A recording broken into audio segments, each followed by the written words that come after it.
My wife and her family robbed me, but now I own all the things they lost. My name's Colton. I'm 38. I work in logistics, love dad jokes, and until recently I believed the best in people, especially my wife, Willow. We've been married for 8 years, have a 6-year-old daughter named Brielle, and from the outside, our life looked picture perfect. We had the house in the suburbs, a dog named Rusty, and a fridge covered in stick figure art. But behind the glossy veneer, there was a rot I had no idea existed. It all started innocently. Brielle needed help updating a math game on her iPad. Willow had set up parental controls using her own iCloud account, so I grabbed her device to download the app. That's when it happened. Messages started popping up. I didn't pay attention at first. I'm not the snooping type. But then I saw my name. The chat was titled Family Only. In it, Willow, her sister Lucy, and their mother, Aurora. It started with, "Colton's such a pushover," Willow had written. "Didn't even blink when I told him I needed $5,000 for renovations." Lucy responded with laughing emojis. "You should take more while you can. He's like a golden retriever in khakis." Aurora added, "Remember when he gave up that promotion? Bet he thought he was being noble. What a waste." My hands froze. I kept scrolling.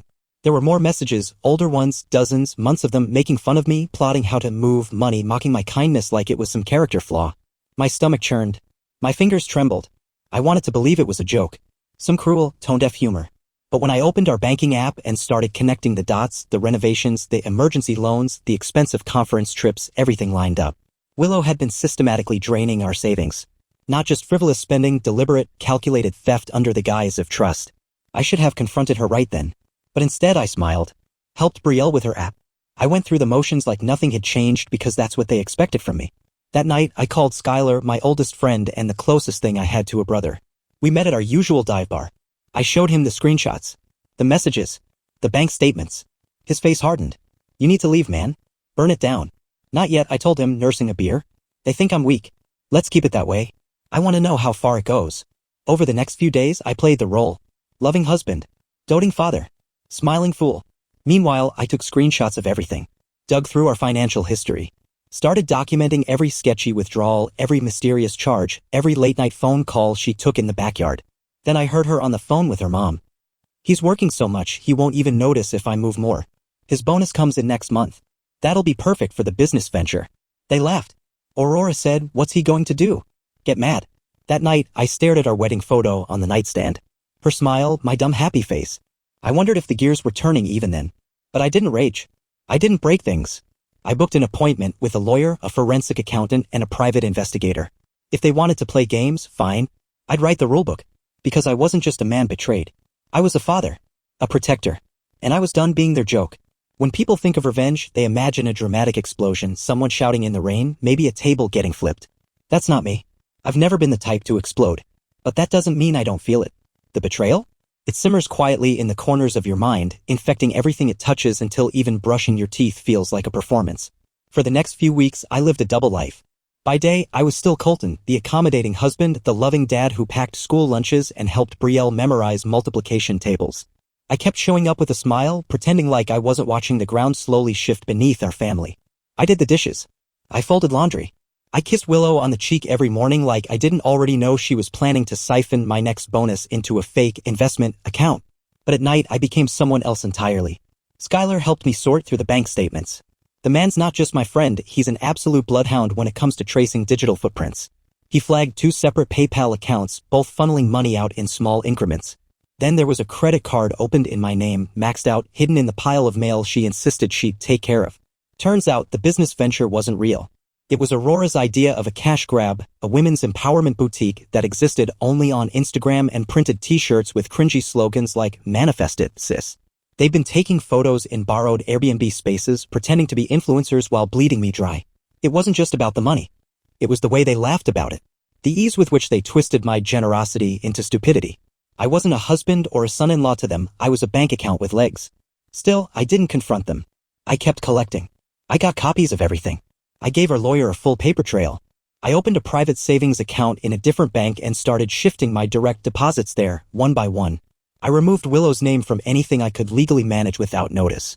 I filed the paperwork for full custody backed by evidence that would make any judge wince. Meanwhile, Willow kept digging her own grave. She had no idea I'd seen the messages about Brielle's college fund, the ones where she joked about borrowing it to pay for another content shoot. Lucy laughed and said she'll thank you when she's famous. They thought they were visionaries. What they really were. Parasites. Then came the gala. It was a charity event hosted by my company. Big room. Black ties. Donors and partners from all over the state. Willow insisted on going. She loved those scenes, getting dolled up, pretending we were upper crust. She wore a red dress that probably cost more than our couch. What she didn't know was that the company had just promoted me. I hadn't told her. I'd also quietly updated my emergency contact form, replaced her with Skylar, changed the address on file to a P.O. box. When we got there, people congratulated me left and right. Willow beamed like it was her success too. I smiled politely, let her soak it in. Then she met Madison. Madison works in HR, bright, sharp, zero tolerance for BS. She shook Willow's hand and said, "Nice to finally meet the soon-to-be ex-wife. Colton speaks very little of you these days." The look on Willow's face? Pure theater. She turned to me, eyes wide. I took her hand gently and leaned in. "We'll talk when we get home. Enjoy the wine. It's the last time you'll be drinking it on my dime." She didn't say a word the rest of the night. At home, she tried to corner me, voice shaking, asking what that was all about. I handed her a folder, documents from my lawyer, copies of every text, every receipt, every transfer. "You've got 48 hours to get out. You'll be served by Monday." She opened her mouth, but no sound came out. "I'm not a pushover, Willow," I said. "I was just giving you the benefit of the doubt. And you turned it into a joke. So here's mine, I win. You lose. Hope the boutique's worth it." I kissed Brielle goodnight that evening like it was any other night. Because for her? It was. She didn't need to know yet. All she needed to feel was peace. And I was finally ready to give it to her. The next morning was strangely quiet. You'd think a woman who'd just been blindsided with divorce papers and a truth bomb would have exploded by now, but Willow? She barely said a word. Maybe it hadn't sunk in yet. Or maybe she knew better than to poke the hornet's nest while I still held all the receipts. She stayed in the guest room that night. I didn't check on her. I didn't care if she cried or screamed or stared at the ceiling with her world spinning. She earned every sleepless minute. Meanwhile, I slept better than I had in years. I spent the next 48 hours finalizing the logistical chaos. Brielle's schedule. Lawyer consultations. Coordinating with Skylar to lock down anything Willow might try to grab in a panic. The PI sent over final files confirming that Aurora had opened a shell company to hold assets Willow was feeding into. Between them and Lucy, I was looking at a trio of con artists wrapped in designer knockoffs and fake feminism. Sunday afternoon, she came into the kitchen where I was brewing coffee. "Colton," she started, voice brittle, I didn't know you were capable of something like this." I looked up from my mug slowly. "That's exactly the problem, Willow. You never thought I was capable of anything." She tried the tears next. I was stressed. "You were always working. I needed something for myself. My mother said." I cut her off. "Your mother manipulated you into being exactly like her. A user. A thief. But you made the choice, Willow. Don't hand her the wheel now." Her mouth opened and closed like she was fishing for a comeback, but I didn't wait around for it. I walked out. The next day, she was gone. Not a goodbye note. Not a thank you. Just an empty guest room and a voicemail from her lawyer. That was fine. I didn't need closure. I had something better, freedom. Brielle noticed the shift, of course. Kids are smarter than we give them credit for. She asked why mommy wasn't home anymore. I didn't lie. "Sometimes people stop being kind," I told her gently. "And when that happens, we make space for people who are." She nodded, quiet but understanding, and returned to coloring. Skylar came by that weekend with takeout and 2 six-packs. We sat in the garage, door open, music low. "You good?" he asked. I took a sip of beer and nodded. "Better than I've been in years." He smirked. "Told you. Burn it all down." We clinked bottles. By the end of the month, the divorce was rolling forward like a freight train. Willow and Aurora tried playing damage control online, some sad little rebranding of the boutique, a new mission statement about healing and womanhood. I sent their LLC paperwork to the IRS anonymously. Karma wears many hats. Lucy messaged me once. Just once. Some half-hearted attempt to guilt me. "You didn't have to nuke everything. It wasn't personal." I replied with a single sentence, "It was never personal for you, that was the problem." Then I blocked her. With Willow gone, the house felt like it could finally exhale. No more whispered phone calls, no more empty apologies, no more second-guessing every expense or glance or comment. Just me, Brielle, and a slowly rebuilding peace. There's something sacred in choosing yourself after years of being chosen last. And I had no intention of ever being anyone's punchline again. Update. It's been about 6 weeks since Willow packed up and left, and I'd be lying if I said I haven't replayed every detail in my head 100 times since. The betrayal, the planning, the sheer nerve of thinking I'd never stand up for myself, it all loops like a film reel during quieter moments. But as the smoke cleared, something surprising emerged. Peace. Real, quiet, I can't hear myself think kind of peace. Brielle's adapting better than I expected. Kids always know more than we think they do, but she's been resilient in a way that humbles me. We've established a new routine, just the two of us. Pancakes on Sundays, bedtime stories every night, and after-school dance parties in the living room. She smiles more now. So do I. I kept waiting for Willow's next move. A tantrum. A legal stunt. Something. Instead, I got an email. No subject line. No dramatic preamble. Just a plain message that read, "I know I don't deserve anything, but I hope you're both okay." I didn't respond. What was there to say? I wasn't angry anymore, just tired. Tired of being the fixer. The peacemaker. The guy who gets dumped on and still shows up smiling. So I let the silence do the talking. Skylar's been checking in more often. He's kind of made himself unofficial uncle of the year, showing up with snacks for Brielle and tools to help finish projects I never had time for before. We repainted Brielle's room together, her pick, lavender and starlight. She helped, got paint on everything, and declared it perfect. I cleared out the last of Willow's stuff a few days ago. Some of it went into storage, most of it donated. The final box was full of old photo albums and trinkets. I sat with it for a while, flipping through pages of smiles that now felt like someone else's memories. And that's the thing, grief doesn't just hit when people die. It hits when trust dies. When the version of someone you believed in turns out to be a costume they were wearing. But there's freedom in shedding that illusion. I've been going to therapy, something I never thought I'd need. But it's helped. Helped me see how much I gave without boundaries. Helped me realize that being kind doesn't mean being spineless. That you can have a soft heart and still demand respect. The boutique, by the way, it imploded. IRS audits will do that. Aurora tried pivoting into spiritual coaching because of course she did, but reviews dried up after a few clients exposed her for charging for advice she copy-pasted from Pinterest. Lucy went quiet too. Deleted her socials. Last I heard, she moved to Arizona to start fresh. Good luck to whoever's next. I've learned something through all of this. Strength doesn't always roar. Sometimes it's the quiet choice to walk away. Sometimes it's saying nothing when you could have destroyed someone with the truth. I don't know what Willow expected. An apology? A do-over? Maybe she thought I'd crack eventually, let her come back like nothing happened. But there's no going back. That door's not just closed, it's bricked over. I've started dreaming again.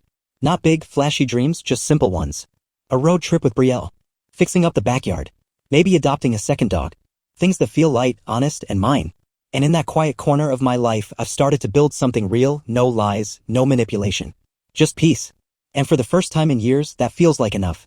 Somewhere between sleepless nights and early morning cereal runs, I found something unexpected: clarity. It didn't arrive like a thunderclap or some motivational monologue. It was in the stillness. Gradually, I started making decisions for myself again without asking for permission from someone who didn't deserve that power.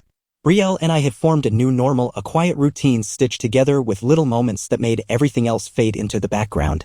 She started asking to help with chores, took an interest in how things worked, light switches, sprinkler systems, her own lunchbox zipper. Watching her bloom into this curious, thoughtful little human made me realize how badly I'd been neglecting not just her happiness, but my own. I finally finished a project I'd been avoiding for over a year, the backyard patio. The one Willow had insisted we didn't need because nobody comes over anyway. It became my therapy zone. Laying stone, hauling bags of sand, cutting edges just right. There's something poetic about building something new where weeds once ruled. Skylar stopped by often. Brought supplies, joked about how I was finally catching up on the manly checklist. I laughed, genuinely laughed. We grilled burgers on the new patio, clinked bottles of ginger beer while Brielle danced barefoot in the grass. It wasn't flashy, but it felt honest. I wasn't chasing perfection anymore. I was rebuilding reality one brick at a time. Willow hadn't made another move. Her lawyer reached out about custody, but my legal team had already shut that down hard. We weren't playing that game. Every shred of evidence, every insult saved, every bank statement pulled, our case was bulletproof. She didn't fight it. Maybe she knew she'd lost more than just money. Maybe she finally saw that I was never going to be the guy she could laugh about in group chats again. One weekend, Brielle and I visited my mom upstate. She hadn't seen her granddaughter in nearly a year, thanks to Willow's scheduling conflicts. Watching them bake cookies and sing along to songs I hadn't heard since the 90s made something crack open inside me. Regret? Maybe. But also relief. Relief that I was reclaiming relationships stolen by years of manipulation. Mom pulled me aside after dinner. Said she saw it in my eyes, the weight gone. You look like someone who's finally allowed to be himself again. And she was right. I picked up journaling. Just small reflections. Not every day, but enough to trace my growth. It helped put my thoughts in order, like sweeping cobwebs out of dark corners. Reading back through the pages, I barely recognized the man who tolerated so much for so long. He wasn't weak, he was tired. He wasn't stupid, he was hopeful. And that hope, twisted by selfish hands, finally found a home where it wouldn't be broken again. One entry stood out. I wrote, "Your peace is not a luxury, it's the return on every painful investment you made in people who didn't deserve it." That night, I sat on the patio, warm coffee in one hand, journal in the other. Brielle was inside, humming to a cartoon. The wind was gentle. For once, I didn't feel the need to plan or prepare or protect. I just existed. Fully. Freely. And in that moment, I understood what healing meant. Not forgetting, not pretending. But accepting where you've been so you can decide, unapologetically, where you're going. Update. It's been 3 months since Willow walked out and everything imploded. I'd like to say it's been smooth sailing since then, but that would be a lie. Healing doesn't follow a script. It stumbles, falters, circles back on itself when you least expect it. And just when I thought the chapter was closed, it cracked wide open one more time. It started with a letter. Not an email. Not a text. An actual handwritten letter, folded neatly in a soft pink envelope and stuffed in my mailbox like some sort of twisted olive branch. Her handwriting was unmistakable. It wasn't dramatic. It wasn't even long. It was calculated. A thinly veiled attempt at redemption dressed up as vulnerability. Colton, I've been thinking about everything. I miss Brielle. I've started therapy. I realize how much I hurt you. I'd like to meet and talk. Just talk. For closure. Closure. It took everything in me not to laugh. Or scream. Or rip the letter into 1,000 pieces. Instead, I sat with it, let the words sink in, and made a choice. I sent a photo of the envelope to my lawyer and said, file this. Because closure doesn't come from the person who broke you. It comes from deciding they don't get to write the ending. And if Willow was hoping for one last performance, one more opportunity to twist the narrative, to play the wounded party, she wasn't going to get it from me. That letter solidified everything I already knew. She wasn't sorry for what she did. She was sorry she lost control. Sorry the image she'd carefully curated was finally shattered. Sorry that I, the man she thought would roll over forever, stood up and walked away without a backward glance. I didn't tell Brielle about the letter. She hadn't asked about her mom in weeks. Not out of resentment, just acceptance. Kids move on when they feel safe. And she was safe now. She was loved. She was thriving. She started reading chapter books. Built a shoebox diorama of a volcano. Asked me to teach her how to ride without training wheels. Every milestone felt like a quiet victory. And one morning, as I tied her shoelaces for school, she looked up at me and said, "Daddy, you're good at being brave." I froze. Not because I didn't believe her, but because, for the first time in my life, I finally did. Skylar and I finished the patio. Added a fire pit. Some nights I sit out there alone, fire crackling, a blanket over my shoulders, the wind brushing against the past. Other nights, it's friends, laughter, music, life. There's no longer a shadow in my home. No one is draining my spirit in the name of ambition or family legacy or false loyalty. No one is twisting my kindness into a weakness. No one is feeding off the quiet parts of me and calling it love. I found strength in the silence. Not the kind you announce, but the kind you feel when you sleep deeply. When you walk into your own kitchen and nothing feels out of place. When your phone buzzes and you no longer brace for a lie.